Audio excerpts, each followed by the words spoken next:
tersebut. Kami membuat infrastruktur itu menjadi layak. Jadi kayak akhirnya kan pariwisata juga jadi naik kan. Lebih ke akses karena potensi wisata di Indonesia itu kan besar sekali ya. Betul. Apa sih yang bisa dilakuin sama anak muda yang mungkin sekarang di sini lagi nonton ya? Halo Sobat Tempo dan juga Sobat Infra. Hari ini kita akan berdiskusi kembali bersama dengan saya Tiffany. Dan tentunya di sini Sobat Tempo dan juga Sobat Infra yang suka jalan-jalan, suka traveling anxiety kalau misalnya setiap weekend udah ditunggu-tunggu gitu pengen jalan kemana ya. Nah ini pasti kenal sama narasumber kita hari ini. Ada dua narasumber yang tentunya memberikan banyak insight terkait jalan-jalan, terus misalnya budgetnya juga berapa, ataupun lewat mana sih yang seru, dan tentunya destinasi yang seru apa aja sih. Nah selain itu tentunya obrolan hari ini akan sangat berisi karena selain daripada konten jalan-jalan, kita juga akan mendengar bagaimana sebenarnya destinasi wisata itu bisa dicapai. Tentunya dengan akomodasi ataupun juga infrastruktur yang menarik ataupun infrastruktur, maksud saya lebih tepatnya infrastruktur yang memadai. Nah, gimana punya infrastruktur yang memadai ketika kita mungkin ke Indonesia yang sangat pelosok dan lain sebagainya, ini kita akan bahas di hari ini nih. Siapa sih orang yang berperan di baliknya? Karena kalau misalnya nih ya, kita lagi jalan-jalan menuju satu destinasi, terus jalanan nggak sesuai sama ekspektasi, lalu yang tadinya mau happy-happy, jadi malah menangisi gimana ya mau nyampe di sana jam berapa dan gimana caranya. Nah langsung aja nih aku kenalin narasumber kita hari ini. Ada Mas Kenny dan juga Mbak Kadek selaku travel blogger dan juga ada dari SMI. Nah nanti kita akan kenalan apa sih SMI. Mungkin teman-teman di sini kaula muda mungkin ya masih belum tahu SMI itu apa. Padahal memiliki peranan yang cukup besar ketika kita mau healing ke daerah-daerah di berbagai macam pelosok.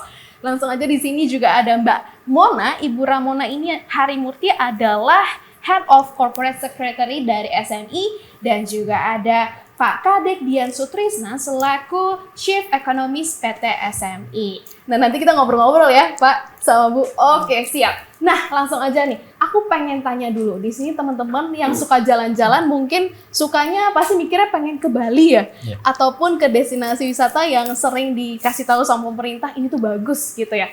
Tapi sebelum aku tanya destinasi yang menarik, aku pengen nonton dong dari video perjalanannya Mbak Kadek. Boleh ya kita nonton dulu yuk? Sat back with the window down, 80 an hour and the radio loud. 'Cause loving you is too hard. All I do is not enough. Loving you, I cannot be loving you. Oh, loving you leaves me hard. All I do is get by. Loving you, I cannot be loving you. Nah itu dia, seru banget ya perjalanan dari Mbak Arini. Mbak Arini nama depannya Kadek yang tadi. Mungkin di sini ada dua Kadek, jadi punten Pak. Daripada nanti kayak Ibu Budi, Pak Budi, suami istri atau gimana begitu kan. Jadi kita sebut aja namanya Mbak Arini dan Bapak Kadek. Oke langsung aja Mbak Arini, boleh diceritain nggak sih tadi udah diputar video jalan-jalannya bareng suami ya tadi sebelum kita kesini. Nah itu perjalanan yang paling seru yang mungkin entah di video tadi ataupun sebelumnya, ke destinasi apa dan kegiatannya apa sih Mbak? Oke, sebenarnya semua perjalanan menurut aku seru ya, apalagi Indonesia tuh beragam banget ya alamnya, dari mulai pantai, gunung, jadi tinggal dipilih aja lebih suka anak gunung atau anak pantai. Tapi kalau yang video tadi itu video yang pertama kalinya kita road trip dari Jakarta ke Bali itu. Oke. Karena kan memang aku tradisi tuh dari kecil sama keluarga sama bapak ibu itu biasa dari Jakarta ke Bali, terus sekarang jadi sama suami. Nah, jadi kita bareng ngerasain nih, katanya kan sekarang tolnya udah bagus nih dari Jakarta ke Bali, jadi bisa lebih cepat. Kalau dulu tuh aku 24 jam ya. Kemarin itu kita total cuman 14 jam dari Jakarta. Jadi kayak oke banget nih kalau misalkan ada ide road trip, kan seru tuh pemandangannya gunung kiri kanan gitu. Oke, jadi journey-nya bisa dinikmati karena perjalanannya nggak terlalu jauh, tapi juga pemandangannya indah, terus jalanannya juga udah mulus ya berarti ya? Mulus banget. Oke, siap. selain ke Bali, ada destinasi wisata lain nggak sih yang seru dan mungkin anak-anak muda nih pengen ngejangkau tapi bingung gitu caranya? Oke. Kalau aku sih favorit masih Indonesia Timur ya. Indonesia Timur tuh alamnya juara banget ya. Bahkan itu aku pakai ini ke Sumba banget. Tahun 2000 berapa itu ya kan ya? Tahun 2000, udah lama sih, udah beberapa tahun yang lalu. Favorit aku masih ke Sumba. Terus sekarang mungkin kalau Labuan Bajo udah mulai rame. Dari dulu tuh masih jadi favorit aku sih. Karena dia lautnya bagus, tapi juga pemandangan daratnya kalau misalkan nggak bisa berenang gitu kan. Kita bisa dapat view landscape gitu loh, kayak perbukitannya tuh indah banget juga. Kalau suka bawah laut bisa diving juga bagus. Jadi Indonesia Timur menurut aku masih favorit sih. Oke, Indonesia Timur ya. Oke. Nah, kalau Mas Kenny sendiri nih, kira-kira destinasi wisata yang seru, mungkin nggak boleh sama ya, tadi kan Sumba bareng-bareng ya, harus berbeda jawabannya. Nggak boleh sama ya? Nggak boleh. Aku namanya sedikit aja, kalau aku setuju sama Kadek sih, Indonesia Timur tuh memang luar biasa. Dan aku setuju banget Labuan Bajo itu menurutku salah satu destinasi terindah di Indonesia sih menurutku. Dan aku bisa ngelihat dulu tuh pas aku kesana, kayak apa ya, belum ada steps gitu loh untuk naik ke atas bukitnya gitu. Sekarang udah lebih banyak yang datang gitu, udah dibikin stepsnya gitu. Jadi orang lebih gampang gitu loh, mungkin lebih mudah gitu. Jadi kayak akhirnya kan pariwisata juga jadi naik kan karena hal itu gitu loh. Jadi dulu tuh aku berasa yang kayak mau naik ke atas bukitnya aja tuh kayak susah banget gitu loh. Sekarang mungkin kayak anak-anak, orang tua juga bisa gitu. Jadi kayak aku sangat rekomen Labuan Bajo. Terus aku juga suka beberapa tahun lalu sebelum pandemik aku ke Tangkahan. Tangkahan itu di Sumatera, jadi base-nya dari Medan. Dari Medan itu sekitar 3,5 sampai 4 jam naik kendaraan darat. Nah sekarang aku dengar udah lebih cepat, udah 2,5 jam sampai 3 jam. Dulu tuh jalanan tuh rusak banget. Jadi kayak dari Jakarta Medannya gampang, terus nah pas udah masuk menuju ke Tangkahannya dari bandara itu yang kayak ini kok nggak nyampe ya, terus jalanannya kok rusak sekali ya. Tapi sampai di sananya buat aku itu destinasinya menyenangkan sekali. Kita bisa mandiin gajah, jadi ada villa punya Nicholas Saputra. Nah itu dia yang ngebangun juga kayak villa itu, terus dari villanya itu kita tinggal jalan kaki ke sungainya. Kita bisa mandiin gajah yang di habitat aslinya. Jadi bukannya kayak kita ke kebun binatang atau seperti itu, tapi memang mereka tiap hari mandi di kali dan di sungai itu, kita yang menghampiri mereka. Jadi buat aku itu kayak kita kembali ke alam yang sesungguhnya. Gitu. Terus kita bisa river tubing, kita bisa ke gua-gua. Jadi buat aku alamnya itu masih asli. Gitu. Itu aku juga suka. Terus Banyuwangi juga sekarang kan rame. Itu juga aku suka. Terus aku juga beberapa tahun lalu juga turun ke air terjun Tumpak Sewu di Jawa Timur. Itu buat aku agak challenging sih sebenarnya turun ke bawahnya. Tapi pas udah sampai di bawahnya, air terjunnya luar biasa. Gitu. Tadi aku jadi penasaran, ada Nicholas Saputranya? Kalau misalnya kitanya pas ke sana, Nicholas Saputranya nggak di sana. Nggak di sana. Jadi kalau pas villanya ditutup, itu ada kemungkinan Nicholasnya di sana. Gitu. Justru kalau ditutup, Nicholasnya lagi healing. Lagi healing. Ya. Gajah juga aman ya, dia nggak belalainya nggak kemana-mana gitu. Nggak kemana-mana. Oh menyenangkan sekali. Menyenangkan sekali ya. Tentunya tadi dengan perjalanan yang nggak lama, nggak buat kita kayak, aduh udah capek duluan sampai di sana begitu ya. Oke, siap. Nah, jalanan rusak tadi juga disebutin. Ada beberapa yang dulunya jalanan rusak banget. Pernah sih ngalamin nggak sih, Mbak Kadek? Mbak Ari. Aku jadi Mbak Kadek ya. Silakan Mbak. Sebenarnya ya hampir, apalagi kalau sekarang ya sudah mungkin sudah mulai banyak diperbaiki ya di Indonesia Timur kan sudah mulai meningkat ya terusnya. Dulu itu kayak waktu aku sempat landing di ND ya mau ke Danau Kelimutu kan dulu. Sekitar 7 tahun lalu lah ya, 7 tahun lalu. Itu untuk mencapai ke ada desa paling atas lah ya yang di dekat Danau Kelimutunya.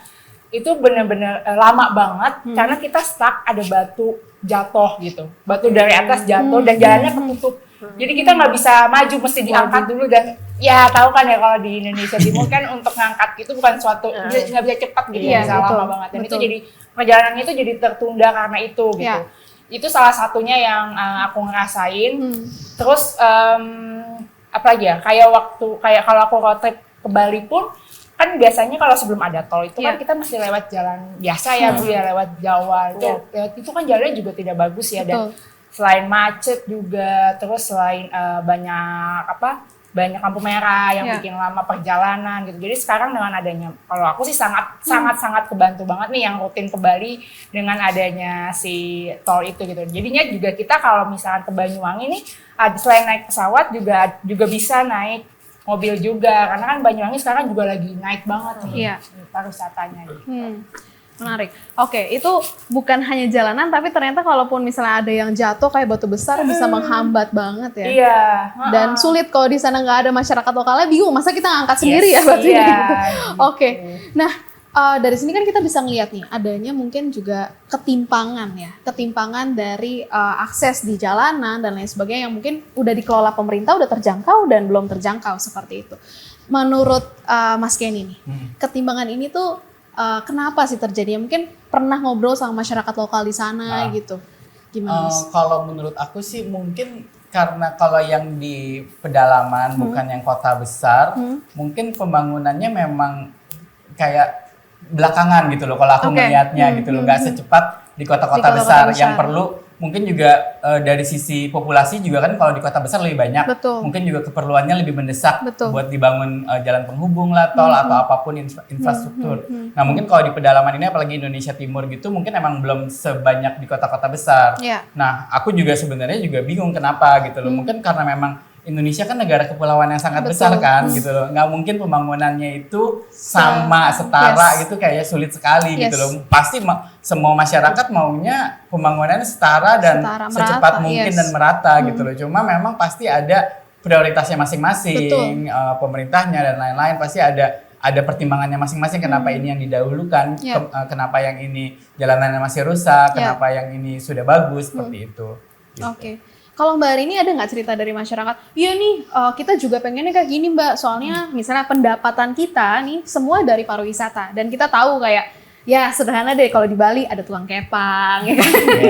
Atau ada jualan apa. Sederhana kayak gitu. Mungkin setiap hari mereka meraup uang 50.000 misalnya dari hal itu. Tapi cuma itu doang pekerjaan mereka gitu loh. Dengan misalnya kayak kemarin ada pandemi aja. Mereka mungkin udah nggak tahu nih setiap hari gimana caranya mau makan gitu kan. Nah itu ada nggak sih keluhan-keluhan terkait dengan ketimpangan dari yang destinasi yang Mbak kunjungi? Iya, paling beberapa kali kan aku memang kayak sempat stay di desa wisata gitu ya, kayak di desa wisata. Nah mereka ngerasanya sih kalau di desa wisata itu kayak curhat-curhat gitu sih Mbak. Cuman kalau aku sendiri kan bukan dari yang kayak pembangunan involved gitu kan. Jadi dari aku sendiri juga paling bisa nambahinnya, iya nanti aku bantu dengan promosi pariwisata ke sini. Kalau di sini tuh lebih menarik gitu. Mungkin nanti aku juga bisa bantu ngomong sama misalnya kita lagi ada acara sama Pemda daerah kan, kita suka blogger nih suka di-invite nih sama Pemda daerah untuk mempromosikan pariwisata gitu, lokal gitu kan. Aku bantu nih ngomong dengan mereka supaya akses ke sananya. Biasanya kebanyakan itu curhatnya lebih ke akses sih Mbak, karena potensi-potensi wisata di pelosok-pelosok Indonesia itu kan besar sekali ya. Dan kebanyakan tuh aksesnya ke sana, dan itu juga jadi pertimbangan turis soalnya, karena nggak semuanya mau adventure kan. Ada turis yang pengennya kayak leha-leha, nggak pengen yang pelosok-pelosok gitu. Kalau misalkan akan lebih baik lagi kalau misalkan aksesnya diperbaiki gitu, mungkin akan lebih banyak turis datang ya gitu. Paling kayak gitu sih, kayak lebih ke cerita-cerita kayak gitu. Oke, baik. Nah ini kan tadi mungkin cerita-cerita di lapangan secara langsung gitu ya teman-teman. Nah sekarang kita langsung aja nanya ke salah satu orang ataupun orang yang bekerja di sebuah perusahaan yang sangat berperan untuk pembangunan infrastruktur di Indonesia. Dari Chief Economist PT SMI, Pak Kadek. Pak Kadek, ini jangan pegang itu ya Pak. Jadi nah, ini kenapa sih Pak bisa terjadi ketimpangan? Mungkin masyarakat Indonesia kan ataupun tadi para travel blogger mengasumsikan ataupun juga melihat ya dari kondisi geografis Indonesia dan juga mungkin dari pemerintah nggak bisa jangkau semuanya. Tapi secara data tuh seperti apa sih Pak? Ya, jadi dari pengalaman tadi ya Mas Kenny dan juga Mbak Arini, sebenarnya itu kan observasi langsung ya, Ya. terkait dengan kondisi infrastruktur di masing-masing daerah Ya. gitu. Nah kalau kita lihat memang ketimpangan ini kita bicara tidak hanya ketimpangan infrastruktur sebenarnya. Ya. Nah itu salah satunya.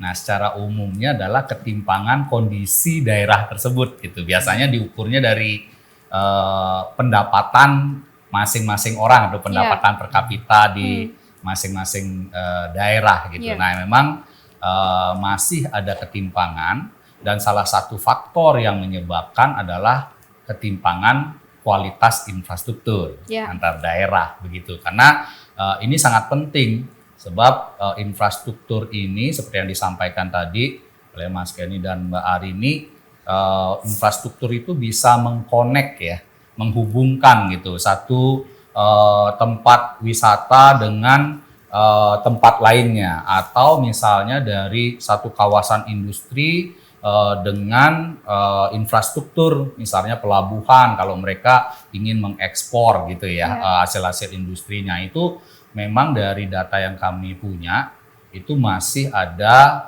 ketimpangan ya. Salah satu penyebab kalau ketimpangan infrastruktur yang pertama memang dari sisi pembiayaan. Ya. Nah, terutama pemerintah ya. Pemerintah itu memang kan alokasinya terbatas untuk infrastruktur, dan kalau kita lihat lagi di pemerintah daerah itu alokasinya relatif terbatas. Nah, banyak daerah yang alokasi pembiayaan atau APBD-nya ya, anggaran pendapatan belanja daerahnya itu untuk belanja pegawai misalnya gitu ya. Memang ini menjadi tantangan sehingga nanti PT SMI ya, mungkin nanti kita bisa masuk, bisa menjembatani gap pembiayaan infrastruktur itu yang ada di daerah, begitu. Jadi itu salah satu penyebab dari ketimpangan infrastruktur, itu menjadi hal yang sangat penting untuk menutup gap ketimpangan antar daerah gitu. Karena kalau misalnya Indonesia tadi kan kita negara kepulauan, kalau kita bisa terkoneksi dengan baik, nah itu misalnya daerah Jawa Timur sebagai penghasil pertanian dan industri, sedangkan Bali adalah daerah pariwisata. Nah kalau terkoneksi itu bisa saling mengisi gitu. Jadi kekurangan beras di Bali gitu ya, kemudian juga barang-barang kebutuhan itu bisa disuplai dari Jawa Timur ya. Begitu juga sebaliknya gitu ya, pariwisata di Bali. Kalau kita terkoneksi, dua daerah tersebut juga mempengaruhi misalnya Banyuwangi, karena waktu tempuhnya lebih cepat misalnya kalau mereka dua daerah itu lebih terkoneksi. Jadi itu Mbak penyebab daripada ketimpangan tersebut. Jadi kita bicara ketimpangan infrastruktur dan juga ketimpangan antar daerah dari pendapatan per kapitanya gitu. Oke. Tadi sempat dibilang satu highlight yang menarik nih, pemerintah memiliki keterbatasan untuk budget infrastruktur. Sementara SMI sendiri adalah bagian dari pemerintah. Lalu bagaimana nih cara konkret dari PT SMI ini untuk mengurangi gap itu, ketimpangan antar daerah dengan budget yang mungkin juga nggak sebesar itu untuk menangani semua daerah di Indonesia yang belum terjangkau? Ya, jadi ini pertanyaannya menarik ya. Tadi bahwa alokasi pemerintah itu kan seperti kata Mas Kenny tadi, prioritas ya. Ada prioritas untuk pengentasan kemiskinan, kemudian juga untuk infrastruktur, salah satunya. Jadi ada prioritas pemerintah. Nah, memang komitmen pemerintah itu terus meningkat untuk pembiayaan infrastruktur, tapi tentunya kita tidak bisa mengandalkan pemerintah.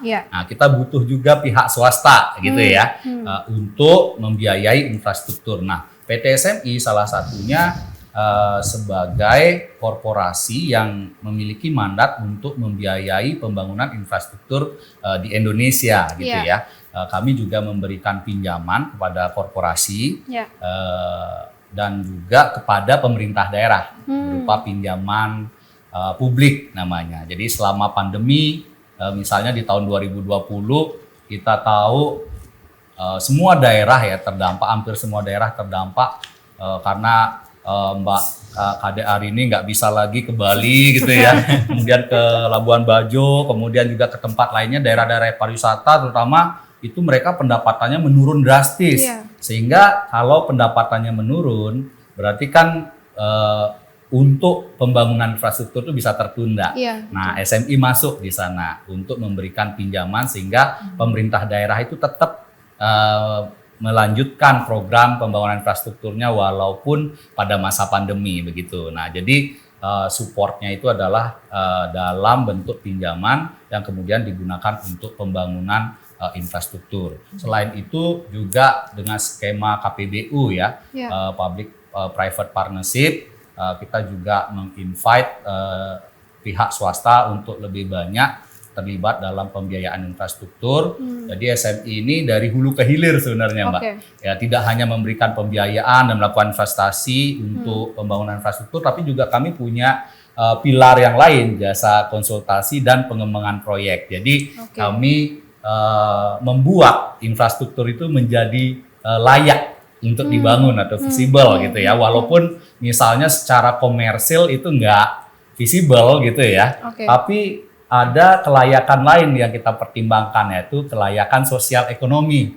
Nah, jadi membangun infrastruktur memberikan manfaat bagi masyarakat di daerah tersebut. Misalnya walaupun memang trafficnya nggak banyak gitu ya, belum menguntungkan gitu bagi pihak swasta, tapi kami bisa melakukan usaha-usaha sehingga itu bisa layak secara ekonomi dan juga secara komersil. Jadi kolaborasi antara pemerintah ya, kemudian juga BUMN seperti PT SMI dan juga pihak swasta untuk membiayai infrastruktur karena kebutuhannya sangat besar masih di daerah-daerah untuk infrastruktur, begitu ya.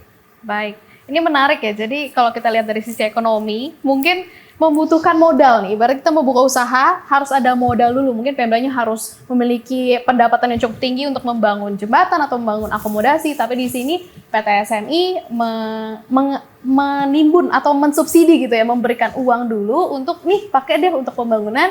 Nanti kalau misalnya bisa udah bagus, bisa dibalikin uangnya dan untuk diputar itu sendiri ya modalnya untuk pembangunan daerah itu. Nah tapi balik lagi nih teman-teman, PT SMI itu apa sih? Mungkin masih belum mengerti ini siapa yang mengutangin kita gitu ya. Di mana di sini banyak yang mungkin teman-teman aduh pinjol, pay later ya kan. PT SMI itu siapa sih gitu kan sampai mau biayain gitu daerah kalian gitu ya. Dengan cuma-cuma untuk membuat daerah kalian tuh lebih bagus lagi. Nah, aku juga mau tanya dulu nih sama para travel blogger kita. Udah pada kenal belum sih sama PT SMI ini? Pernah dengar nggak? Mungkin dari Mas Kenny dulu. Aku jujur belum pernah dengar. Oke, belum pernah dengar. Iya, jadi baru sekarang. Iya. Oke, sekarang kita tanya. Sama. Oke, baru dengar juga. Dan hari ini pun saya sebagai moderator baru dengar juga. Aduh gimana Pak Kadek? Dan hari ini makanya kita mau kenalan gitu ya. Ini siapa sih yang mau meminjamkan dan membuat daerah-daerah di Indonesia yang punya potensi yang sangat luar biasa gitu ya, menjadi daerah yang bisa kita gapai gitu. Oke, langsung aja nih. Aku pengen ngobrol sama Bu Mona. Bu Mona, boleh jelasin nggak Bu Mona, apa sih kegiatan atau program-program yang dilakukan oleh PT SMI sejauh ini, Bu? Aduh dengan senang hati ya, ini loh Mas Kenny. Tapi terima kasih pertama-tama kesempatannya. Jadi langsung menjelaskan nih, PT SMI, mudah-mudahan kepanjangannya juga udah pada tahu ya teman-teman ya, Sarana Multi Infrastruktur Persero. Kita itu adalah disebutnya Special Mission Vehicles, di bawah koordinasi Kementerian Keuangan. Sebetulnya SMI nggak satu-satunya SMV, Mbak. Aku atau kita itu punya beberapa sister company lah mungkin ya, sesama SMV lain yang memang dibentuk oleh Kementerian Keuangan dengan visi, misi, peran dan mandat yang spesifik dan memang berbeda-beda. Kesamaannya semuanya adalah menjadi fiscal tools-nya pemerintah melalui Kementerian Keuangan. Jadi kalau di website kami juga mungkin bisa terlihat siapa saja sister companies kita gitu. Nah, mandat utama PT SMI awalnya adalah sebagai katalis percepatan pembangunan infrastruktur nasional. Namun pada perkembangannya, alhamdulillah mungkin kami mendapat kepercayaan juga dari pemerintah melalui Kementerian Keuangan atau pemegang saham. Kita berkembang menjadi lembaga percepatan pembangunan nasional. Infrastrukturnya masih masuk, tapi menjadi luas skopnya. Nah, apa yang bisa dilakukan PT SMI? Untuk menjalankan mandat tersebut, PT SMI mempunyai 3 pilar usaha, Mbak. Tadi udah disebutin sama Pak Kadek. Punya 3 pilar. Yang pertama, pembiayaan dan investasi. Yang kedua, jasa konsultasi. Yang ketiga, pengembangan proyek. Pembiayaan dan investasi dari namanya kita udah bisa tahu lebih kurang, kalau boleh saya sampaikan supaya mudah mencernanya, seperti bank.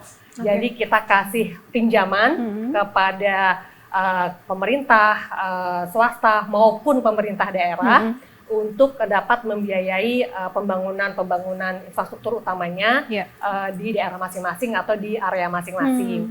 Nah, pembiayaan ini juga nggak hanya konvensional, Mbak. Kita juga memberikan pembiayaan dalam skema syariah. Lalu yang kedua, jasa konsultasi. Kita itu memberikan jasa konsultasi kepada calon-calon investor lah ya, baik dalam negeri maupun luar negeri. Tadi menjawab yang Mbak Tiffany tadi sampaikan, budget ya, terkait budget, keterbatasan budget. Salah satu fungsi kita ada di jasa konsultasi ini untuk memberikan jasa konsultasi agar terutama untuk strategi pembiayaan ya, Mbak. Jadi para investor juga cukup nyaman dan percaya untuk menempatkan dananya atau berinvestasi di Indonesia, di proyek-proyek untuk Indonesia. Yang ketiga, pengembangan proyek. Ini fungsi enabler lah PT SMI untuk percepatan pembangunan infrastruktur juga. Jadi di sini fungsinya kita mendampingi pihak-pihak agar pelaksanaan suatu proyek itu bisa selesai dan proper serta tepat. Lebih kurang seperti itu dari 3 pilar utama kami. Nah, peran PT SMI di pembangunan nasional adalah, atau di pemerintah pusat, itu adalah tadi juga sudah disebut sama Mbak Fani sama Pak Kadek, bahwa pemerintah memiliki keterbatasan. Biasanya infrastruktur kan pembangunannya jangka panjang dan dananya besar-besar, budget tambah jalan tol aja gitu kan, itu bisa sampai belasan atau puluhan tahun pembangunannya. Nah, PT SMI diciptakan, sementara dari sisi pemerintah ada keterbatasan anggaran dan jangka waktu juga. Nah, PT SMI diciptakan untuk mengisi gap tersebut. Kalau Mbak Tiffany, Mas Kenny, atau Mbak Arini nanya, kan bank juga bisa biayain infrastruktur. Benar, bank memang bisa. Nah, PT SMI justru diciptakan tidak untuk menjadi kompetitor bank, tapi kita berpartner dengan bank. Bank itu biasanya kan ada keterbatasan tuh, Mbak, kalau ngasih kredit atau loan, jangka waktunya mungkin infrastruktur, setahu saya ya, karena saya pernah di bank juga, mungkin sekitar 7 atau maksimal 15 tahun. Dan dananya juga ada keterbatasan. Dan mereka juga mungkin juga ada limitasi untuk mengambil risiko. Kalau infrastruktur masih berupa tanah, belum dibangun kan risikonya besar ya, Mbak ya, untuk pengembalian pinjamannya. Mereka mungkin baru mau masuk nanti, kalau contoh jalan tol, pas jalan tol sudah beroperasi. Nah, kalau gitu tapi nggak ada yang biayain kan, nggak mulai-mulai infrastrukturnya. Nah, TSMI didirikan untuk mengisi gap tersebut. Jadi kita yang membiayai, kita mengambil risikonya tentunya dengan pertimbangan yang matang ya, dengan risiko-risiko yang sudah kita kawal gitu, dengan kebijakan-kebijakan di kita, agar bisa berjalan. Nanti pada saat sudah kegiatan operasionalnya berjalan, PT SMI bisa berkolaborasi dengan perbankan yang mau masuk, yang setelah beroperasi, perbankan mau naksir, mau masuk juga berinvestasi, kita bisa bekerja sama di situ. Jadi kita memang bukan kompetitor, tapi kita mengisi dan berpartner dengan bank. Adapun di pemerintah daerah, itu tadi Pak Kade juga sudah sempat sampaikan, kalau boleh cerita background-nya sedikit ya Mbak ya, kenapa PT SMI jadi bisa membiayai daerah gitu. Di tahun 2015 itu Mbak, kita mendapat pengalihan aset dan peran dari Pusat Investasi Pemerintah atau PIP, dari pemerintah diberikan kepada PT SMI. Nah, PIP itu dulunya punya peran untuk menyalurkan pinjaman ke pemerintah daerah. Setelah dialihkan ke PT SMI, tentunya dengan satu dan lain hal pertimbangan ya dari pemerintah, itu PT SMI menjadi punya kewenangan untuk atau punya hak serta kewajiban sekaligus untuk memberikan pinjaman ke pemerintah daerah. Ya, jadi sudah berjalan dari tahun 2015. Ditambah pada perjalanannya di tahun 2020 sampai 2021 kita kan pandemi ya Mbak ya.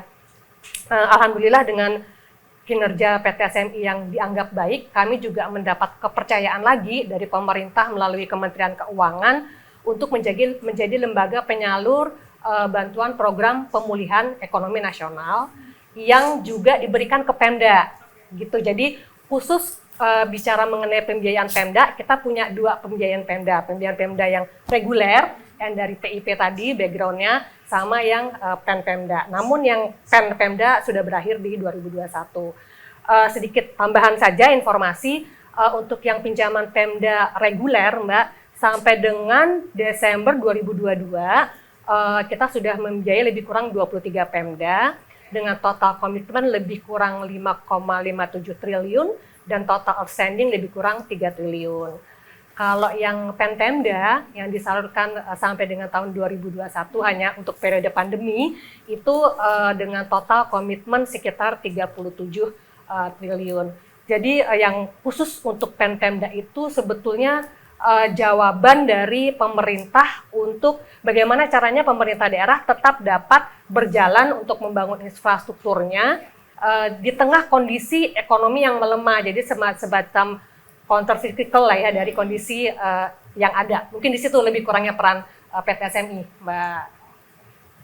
Ya, baru saja kita mendengar ya bagaimana PT SMI itu berdiri sampai berkarya hingga saat ini dan juga membantu Indonesia untuk membangun daerah-daerah yang mungkin belum terjangkau. Tadi kita ngomongin soal kemerataan ataupun juga pembangunan di daerah yang mungkin secara budget kurang begitu ya. Nah, kita akan mendengar lebih dalam lagi bagaimana PT SMI ini membantu banyak daerah untuk berkembang tentunya setelah segmen dan pesan-pesan berikut ini.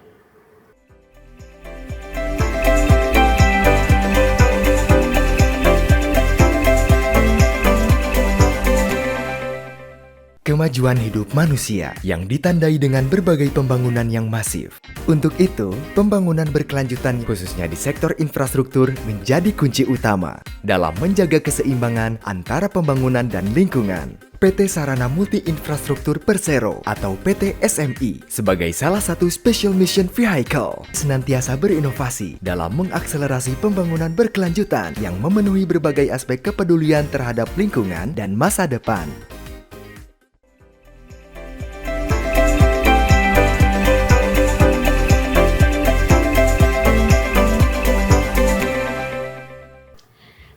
Sobat Tempo dan juga Sobat Infra, kita kembali lagi di Ngobrol Pembangunan Indonesia yang tentunya kita sudah bersama dengan narasumber yang luar biasa yang bisa memberikan kita ilmu nih tentang infrastruktur dan juga jalan-jalan tentunya. Kita masih senang banget kalau ngomongin soal jalan-jalan.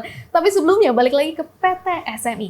Bu Mona, apa aja sih yang udah dibangun sama PT SMI? Mungkin pas aku datang ke pasar ini, wah udah bagus nih pasarnya, ini pasti kaya-kaya nih orang-orang yang jualan di pasar gitu.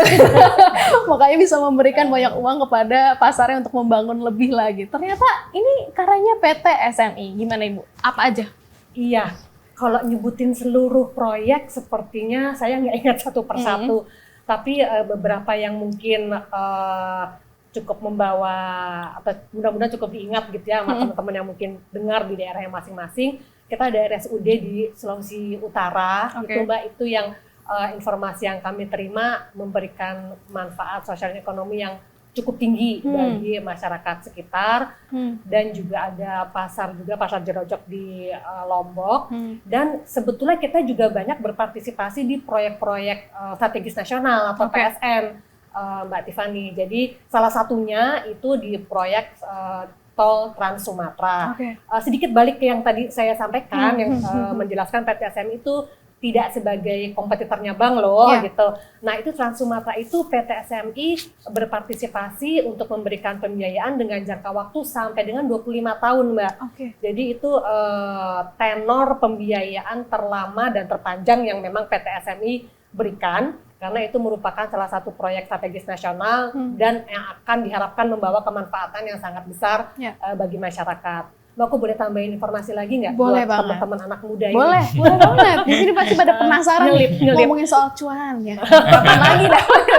Nggak, anak muda sekarang kan mungkin juga awareness ke lingkungan gitu Oh, ya, iya, benar. juga tinggi. Jangan salah loh, PT SMI juga udah punya divisi evaluasi lingkungan dan sosial. Oke. Jadi kalau cerita mudahnya tuh dalam setiap proses pemberian kredit, mau ke Pemda, mau ke pemerintah gitu, itu kita melalui tahap review pastinya ya. Oke. Nah, divisi ini itu dia akan mempelajari kondisi masyarakat sekitar seperti apa supaya kita tidak mengganggu komunitas dan kebudayaan masyarakat. Sama juga untuk lingkungannya, kita pernah sampai mempelajari nih Mas Kenny, tadi ngomongin gajah ya sempet ya, ada proyek jalan tol yang akan motong jalur gajah lewat. Waduh, oke. Gitu. Nah, itu gimana caranya kita sampai berusaha tidak mengganggu Habitat di situ. si kehidupan si gajah itu. Jadi kita kalau nggak salah, saya kurang tahu teknisnya lah ya, cuman kita ada inovasi atau fleksibilitas yang kita lakukan sehingga si gajah itu tidak terganggu lah gitu. Jadi itu juga salah satu yang mungkin saya perlu sampaikan ke pendengar podcast. Kita juga menaruh perhatian lebih dan atensi terhadap hal-hal seperti itu. Jadi tidak hanya mementingkan unsur komersilnya saja, tapi kami juga punya tanggung jawab untuk memikirkan sampai dengan ke hal-hal seperti itu. Nambahin gitu aja Mbak Tiffany. Oke, siap. Thank you Bu Mona. Jadi selain daripada menyediakan uang yang tentunya menjadi roda untuk kita menjalani pembangunan itu, tapi juga dipikirkan caranya gimana nih biar tetap ramah lingkungan, juga ramah dengan masyarakat, sehingga masyarakat yang mungkin, aduh ini pembangunan apa sih, nggak kelihatan kan awalnya ya, cuma debu di mana-mana, terus juga yang tadinya mereka udah biasa lewat situ jadi nggak bisa lewat, ya kan? Akhirnya mereka jadi oh seneng ya, ternyata selama pembangunan juga aktivitas mereka nggak keganggu dan lingkungan mereka tetap terjaga. Keren banget. Oke, langsung aja. Pak Kadek, aku juga pengen tanya dong Pak. Ini kan tadi udah ngomongin manfaat. Aku udah kasih dikit-dikit kayaknya bayangannya gitu kali ya, orang-orang merasa seneng gitu dengan adanya PT SMI yang membantu daerah mereka. Tapi ada nggak sih Pak cerita nyata yang Bapak dengar dari pembangunan yang dilakukan oleh PT SMI? Manfaatnya kepada masyarakat Pak?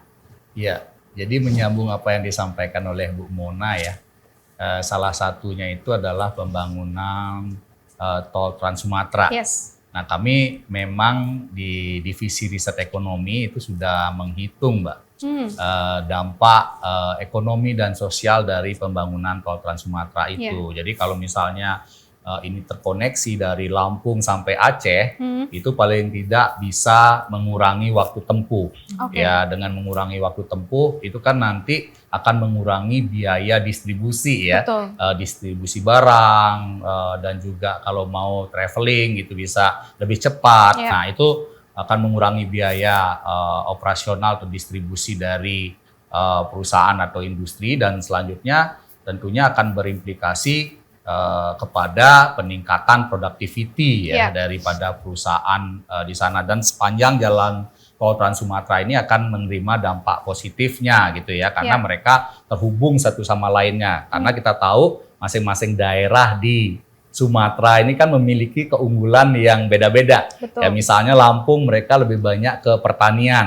Nah kemudian mungkin di daerah lainnya itu lebih ke industri. Jadi kalau terhubung, jadi supply bahan baku kemudian digunakan untuk produksi ya, itu menjadi lebih lancar dan lebih efisien karena waktu tempuhnya menjadi lebih pendek gitu ya. Nah kami menghitung bahwa dengan terbangunnya tol Trans Sumatera ini bisa meningkatkan pembangunan daerah-daerah yang dilalui oleh tol Trans Sumatera itu sebesar ya 2,2% ya dari kue perekonomian Sumatera ya, Pulau Sumatera per tahunnya begitu. Jadi dan juga bisa meningkatkan penciptaan lapangan pekerjaan. Itu tol Trans Sumatera. Nah, dari tadi kita itu ngomong infrastruktur, banyakkan ngomong infrastruktur ekonomi namanya ya. Jalan ya, kemudian apalagi tadi misalnya pasar ya kan. Nah, sebenarnya SMI juga membiayai infrastruktur sosial.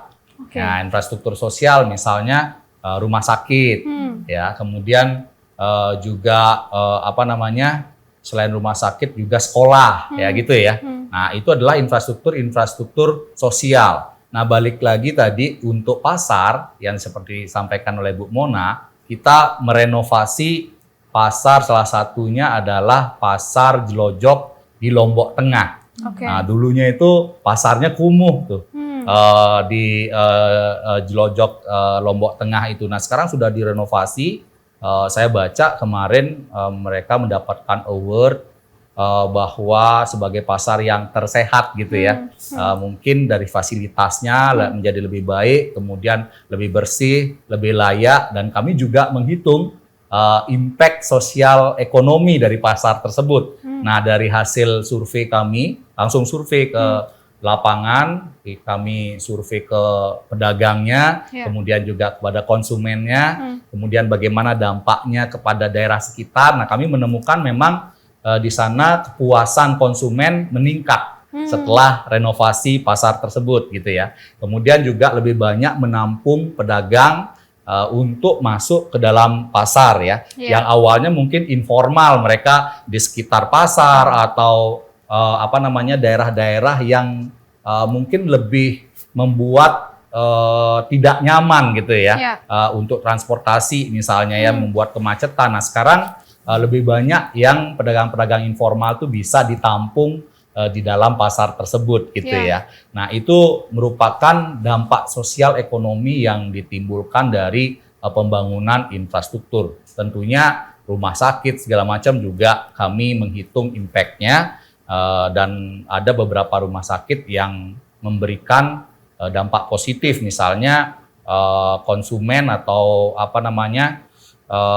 pelanggan ya, pasien di rumah sakit tersebut bisa lebih nyaman berobat dan berimplikasi pada peningkatan kesehatan masyarakat gitu. Jadi kami rutin menghitung dampak sosial ekonomi dari infrastruktur yang dibangun oleh PT SMI, sehingga itu bagian evaluasi juga bagi kami gitu ya. Nah kira-kira yang kurang apa kalau bangun pasar, nanti daerah lain kalau misalnya mengajukan pinjaman, membangun pasar lagi, kita bisa jadikan percontohan pasar di daerah ini berhasil, kalian kalau misalnya bangun pasar sebaiknya begini. Jadi itu yang terus kami lakukan, dan juga aspek lingkungan, kita juga punya divisi seperti yang disampaikan oleh Bu Mona, supaya pembangunan infrastruktur itu tidak mengganggu lingkungan gitu ya, mengganggu lingkungan. Seperti tadi kawasan Gajah gitu ya, biar tetap daerahnya tidak terganggu dan juga tidak menimbulkan polusi misalnya atau eksternalitas negatif bagi masyarakat. Itu sangat penting. Makanya selain ekonomi juga impact positif ke lingkungan itu diperhatikan oleh PT SMI itu, Mbak. Oke, the whole package ya. Iya. Pernah dapat nggak sih Pak anak Gen Z nih yang tiba-tiba nih lihat nih pasar saya nih udah begini nih gitu, atau malah mengkomentari ini gimana sih pemerintah nih bangunnya? Pernah nggak Pak dapat yang kayak gitu Pak? Kalau selama ini sih belum ya. Selama ini belum ada langsung gitu ya. Jadi ya memang kami juga mungkin di bagiannya Bu Mona ya, kalau misalnya ada keluhan-keluhan terkait dengan pembangunan infrastruktur bisa disampaikan langsung gitu. Itu sih. Langsung bisa WhatsApp Bu Mona. Oh Bu Mona jangan diganggu ya. Siapa tahu langsung Nggak ada di sini. tersedia 24 jam ya. Nggak tidur. Baik, Bu Mona, sekarang aktivitas pembangunan apa sih yang lagi dijalanin sama PT SMI, Bu? Aktivitas pembangunan, Iya. berarti bicara yang current condition Yes. ya. Iya, kan pasti teman-teman anak muda yang ngikutin podcast PT SMI atau berita PT SMI mudah-mudahan tahu bahwa tahun 2022 kita baru menggelar perhelatan G20 ya, presidensi G20. Nah, PT SMI di kesempatan tersebut Mbak mendapat mandat lagi mandat tambahan lagi, karena kepercayaan yang diberikan oleh pemegang saham kepada PT SMI untuk menjadi Country Platform Manager untuk Energy Transition Mechanism. Jadi sebetulnya itu berawal dari isu climate change kan ya, yang pasti kita semua tahu tidak hanya menjadi isu untuk negara-negara adidaya gitu, cuma sudah jadi isu satu dunia gitu, termasuk Indonesia. Nah pemerintah kita sebenarnya punya concern yang tinggi banget Mbak. Kita tidak hanya tahun 2022 sudah mundur ke belakang, pemerintah sudah mulai mendiskusikan dengan kementerian terkait gitu ya, dan untuk melaksanakan hal tersebut dipandang perlu untuk punya suatu institusi dengan status sebagai manajer gitu ya, Oke. atau yang pekerjaannya memanage. Apa yang dimanage PT SMI sih dari ITM tersebut? Iya. Nah, PT SMI itu bertugas sesuai dengan mandat kita sebagai lembaga pembiayaan Iya. di pilar 1 tadi. Kita bertugas untuk mengkoordinasikan dana-dana secara blended finance atau campuran dana komersil maupun non komersil dari berbagai pihak, dari donor, Ya. filantropi, multilateral dan internasional lainnya, itu akan kita combine dan kita manage untuk dapat disalurkan ke pihak-pihak yang menjalankan atau berkepentingan atau mempunyai fungsi dan peran untuk menurunkan emisi gas rumah kaca. Oke.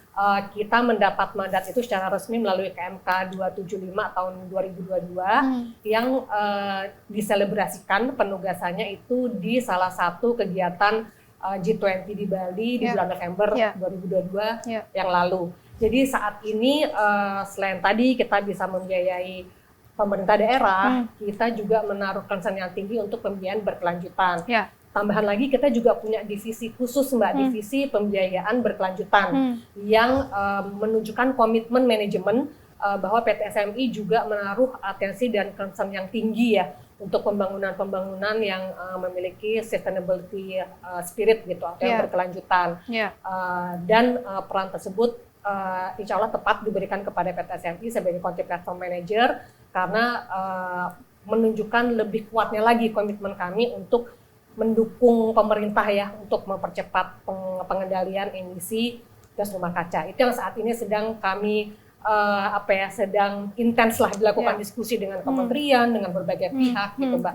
Mohon doa restunya supaya bisa segera terrealisasi dalam waktu dekat. Oke, amin. Semoga bisa terrealisasi karena balik lagi itu bukan buat PT SMI atau buat pemerintah doang, tapi buat bumi kita ini loh. Betul. Ya kan? Dan perlu kerjasama dengan banyak pihak gitu Betul. Mbak. Nggak bisa cuman misalnya PT SMI dengan Kementerian Keuangan, nggak bisa gitu. Betul. Kita harus bersama-sama semua. dan masif gitu. Yang menggalang kesulitan itu juga dibutuhkan suatu effort tersendiri. Tapi kami yakin kami bisa. Oke, siap. Terima kasih. Optimisme itu yang kita juga pegang ya. Betul. Oke, nah aku kembali lagi ke para travel blogger yang ada di sini. Dari tadi udah dengerin, ternyata PT SMI itu kayak gitu ya. Mungkin teman-teman di sini yang nonton juga kayak, oh itu toh yang dilakuin gitu ya. Nanti di ujian loh SKS ya. Ditanya. Oke, Mbak, dari Mbak Arini dulu. Mbak Arini, setelah mendengar apa yang udah PT SMI lakukan gitu, apakah pernah datang ke destinasi yang tadi mungkin disebutin nih sama Ibu sendiri, Ibu Mona sendiri bahwa oh daerah sini, ataupun juga yang tadi Pak Kadek sebutin gitu. Terus pernah didatangi oleh Mbak? Harus ke sana berarti. Belum nggak semua, Iya. hanya beberapa aja. Cuman aku penasaran sih tol Trans Sumatera ya, karena PT SMI ya. Iya, Karena aku betul. belum merasakan tuh dulu sempet ekspor Sumatera tapi belum ada tol, jadi lumayan susah tuh untuk pindah-pindahnya kan lumayan lama ya lewat bus-busnya gitu. Tapi setelah ada tol Trans Sumatera harusnya lebih mudah ya untuk Pastinya. mencapai Sumatera kan panjang kan, Betul, gitu betul. kan, seru kan. Kayaknya bakalan next mau road trip ke sana tuh Sumatera, seru tuh saya. Oke, siap. Ajak-ajak ya Mbak ya? Oke, nah kalau dari Mas Kenny sendiri. Ya, Mas, aku juga setelah tertarik dengar- sih. Maksudnya sekarang jadi tahu, oh nanti kalau misalnya lain kali melewati tol Trans Sumatera, aku pernah jadi pembicara di acaranya PT Yang buat SMI loh dia.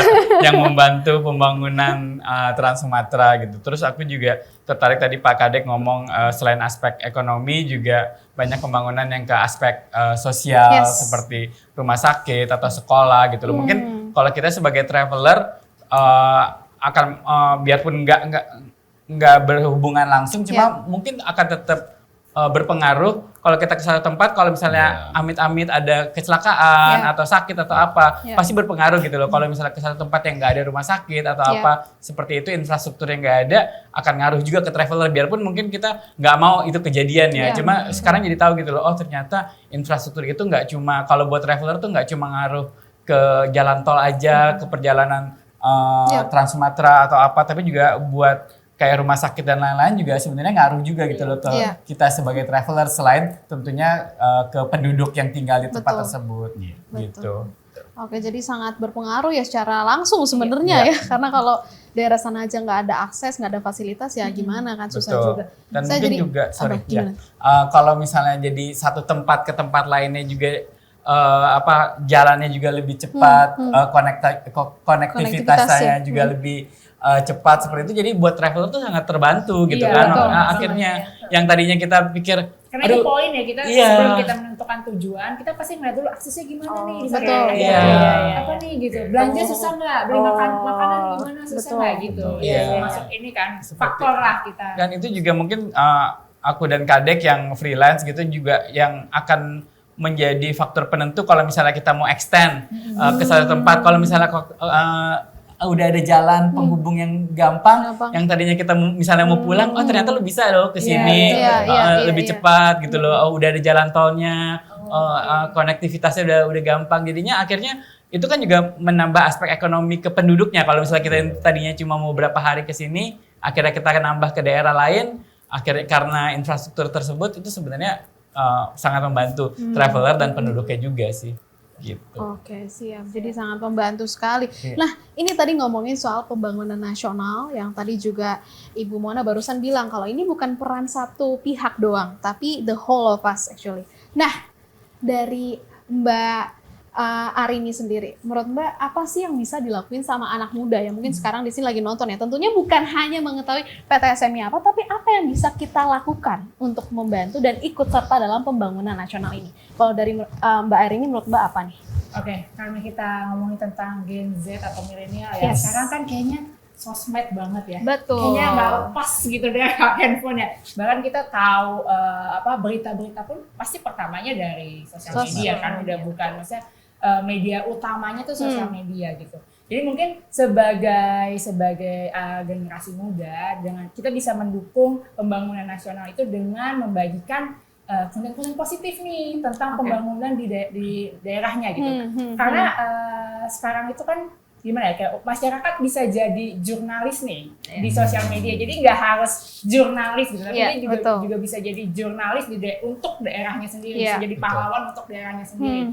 Karena kan sosial media itu kan kayak luas banget nih jangkauannya. Kita nggak harus jadi orang TV lah untuk bisa viral gitu kan. Kita dengan posting konten-konten yang positif, kita bisa viral, dan itu juga bisa komunikasi nih atau berinteraksi dengan dengan audiens atau mungkin dengan official Pemda gitu kan, bisa juga berkomunikasi kan. Nah itu mungkin yang bisa dilakukan gitu. Nah ini digital trend pun kita Indonesia ya termasuk keempat loh paling besar penggunanya.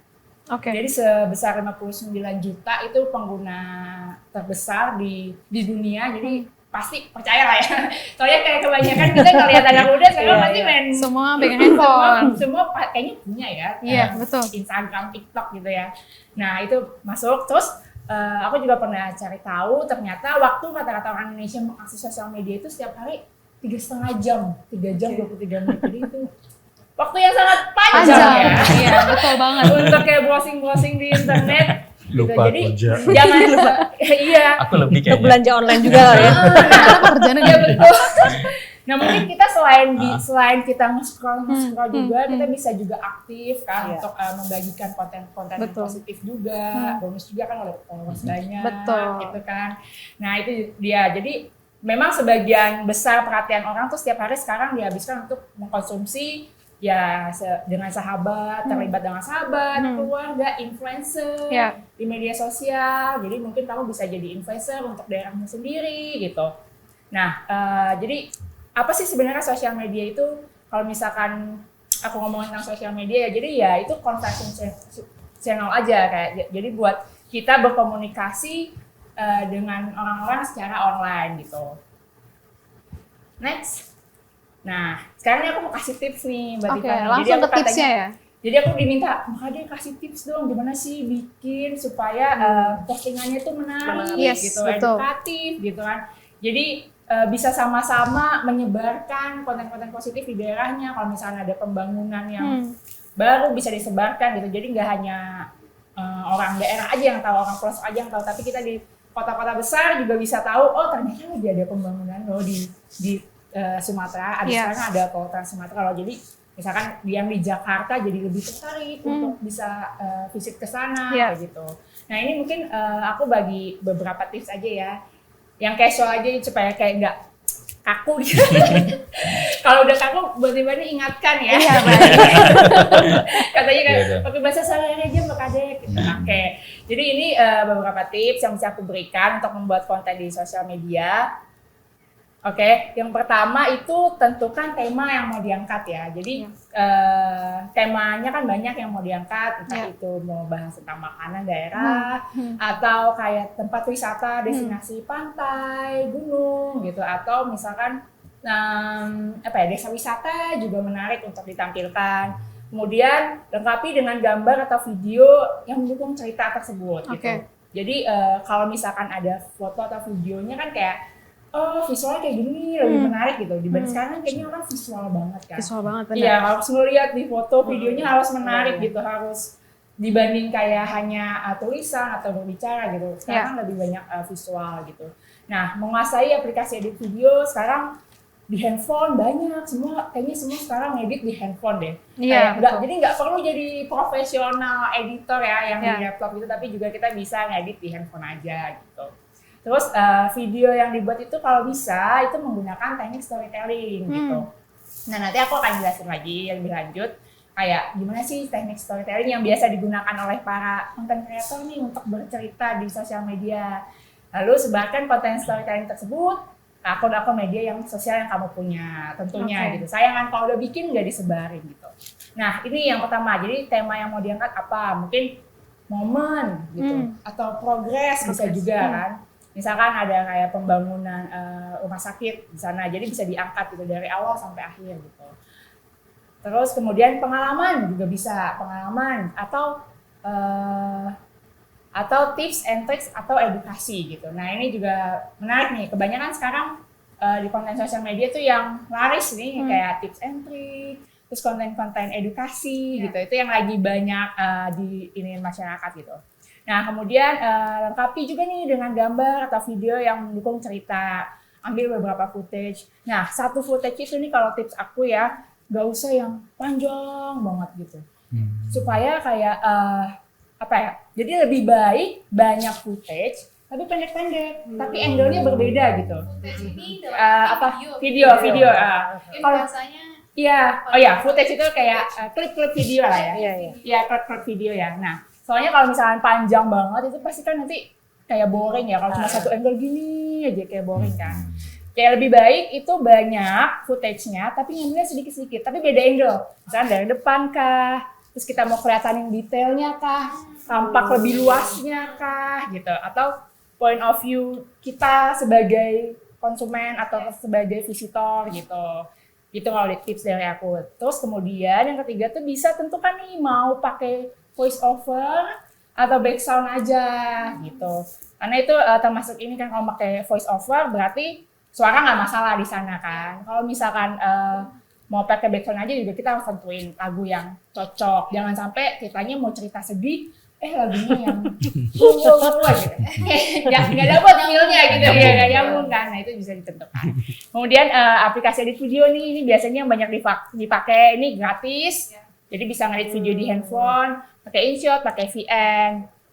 Nah kemudian ini kita berbicara tentang video yang dibuat itu menggunakan storytelling supaya gimana ya? Supaya ada tahapannya gitu loh, Mbak Tiffany. Jadi kadang kan kita bingung ya mau ngerekam video apa ya gitu. Kayak tapi ujung-ujungnya jadi kayak aduh malas postingnya karena nggak jelas videonya tentang apa sih gitu loh. Jadi kayak lebih baik itu ada storytellingnya supaya beralur gitu. Jadi sebelum kita bikin video kita tuh udah tahu apa yang mau kita ceritakan gitu. Nah teknik storytelling ini tuh penyampaiannya ada berbagai macam tekniknya, tapi aku kasih tahu dua aja ya. Mungkin salah satunya ini bisa teknik The Mountain. Ini ceritanya tuh diawali dengan pengenalan karakter, kemudian konflik, puncak konflik hingga solusi. Nah itu contohnya guys. Sebagai traveler saya suka eksplor nih di tempat Indonesia. Tapi menurut saya banyak sekali tempat yang punya potensi tapi nggak banyak orang tahu gitu. Ini konflik gitu karena kurang publikasi dan lain-lain gitu. Nah ini juga bisa nih teknik false start, itu tekniknya menunjukkan kesalahan orang dulu nih, kemudian diikuti bagian memperlihatkan usaha untuk memperbaiki kesalahan tersebut. Jadi kayak ada ceritanya gitu loh Mbak, nggak cuma deskripsi doang gitu kan, jadi lebih menarik gitu. Nah, kemudian karakter juga penting nih untuk sebuah konten. Kalau bisa itu menggunakan bahasa sehari-hari aja. Karena kan orang kayaknya kalau di kantor udah cukup berat dengan formalitas kan ya. Jadi kayak kita carinya yang sehari-hari aja kalau di sosmed. Terus masukin juga nih opini personal gitu. Karena itu yang akan membedakan konten kita dengan yang lain. Jangan sampai itu copy paste dari Google gitu dibacain gitu kan, kayak kurang menarik gitu, boring. Kalau ada opini personal kan lebih menarik gitu. Nah, kemudian masukkan juga nih gaya bercerita, kayak intonasi kan sekarang ada nih banyak gaya-gaya bercerita yang khasnya tuh kayak medok, itu nggak apa-apa juga gitu, bukan berarti nggak bagus gitu. Jadi sekarang malah jadi khas tuh Mak. daerah ya. Jadi khas oh ternyata si Mbak yang ini kalau ngomong tuh selalu kayak gitu gitu. Itu jadi khas, itu malah unik gitu. Gitu. Next. Kemudian ya, berkomunikasi dengan audiens, bikin fitur voting, tanya jawab, yang lain-lain. Nah, ini teknik ambil foto, ini basic aja ya, mungkin ada simetris, kemudian leading lines gitu. Nah, ini juga komposisi frame on frame. Jangan lupa juga kalau misalnya ada momen itu ada peristiwa apa yang mau diceritakan, itu direkam juga lewat visual untuk melengkapi gitu. Oke, thank you so much Mbak Arini untuk knowledge-nya untuk kita semua. Tentunya teman-teman di sini yang lagi nonton bukan hanya mendengar tapi juga jadi kepikiran ya pengen buat konten-konten juga yang seru. Nah, tapi kita akan melanjutkan lagi nih obrolan kita yang tentunya bermanfaat ini, tapi setelah pesan-pesan berikut ini.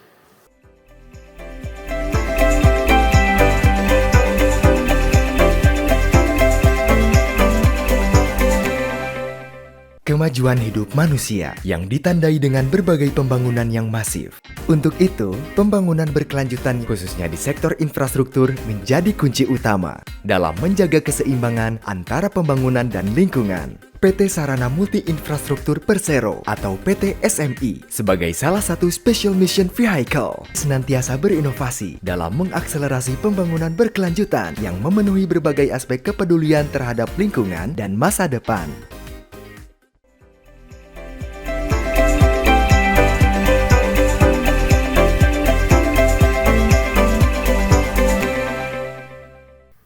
Sobat Tempo dan juga Sobat Infra, kita kembali lagi nih di Ngobrol Pembangunan Indonesia yang tentunya seru banget. Tadi kita barusan mendengar ilmu yang dibagikan, tips and trick membuat video.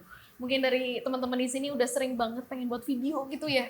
Dan bukan hanya kepingin nih, tapi juga kita ngasih motivasinya dengan cara kita membuat lomba. Jadi PT SMI dan juga bekerja sama dengan Tempo nih, membuat lomba buat kalian dan juga memberikan hadiah yang luar biasa, yaitu 30 juta rupiah. Dan ini beneran ya teman-teman.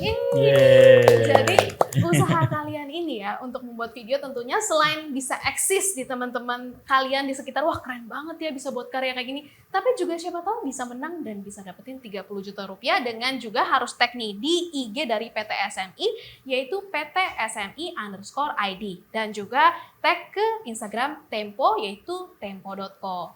Nah, teman-teman semua, ini udah akhir dari segmen obrolan kita hari ini yang tentunya isinya daging semua, bisa dimakan gitu ya buat kita semua.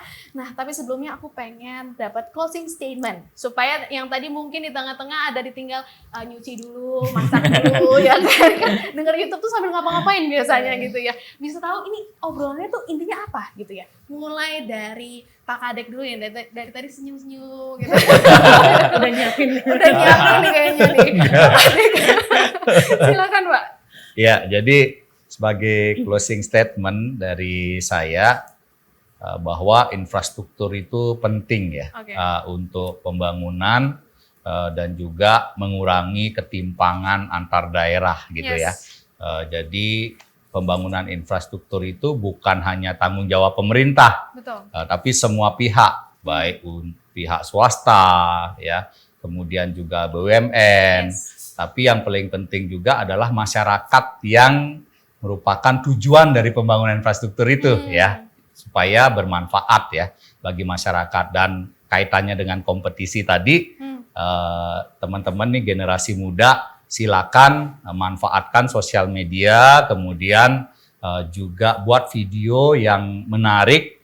Itu merupakan suatu upaya juga untuk meningkatkan manfaat sosial ekonomi daripada infrastruktur tersebut. Karena dengan mempromosikannya ada jalan yang baru atau rumah sakit yang bagus ya di daerah kalian, itu membuat daerah itu sendiri menjadi lebih maju, banyak dikunjungi, sehingga sebenarnya berimpact ya, impact daripada infrastruktur ke masyarakat itu bisa dioptimalkan lagi dengan penggunaan sosial media ya, dengan tadi kompetisi pembuatan video yang menarik. Itu bagian dari promosi manfaat sosial dan ekonomi dari infrastruktur di daerah masing-masing. Jadi buat video yang menarik dan menjadi juara. Hadiahnya soalnya menarik juga gitu ya.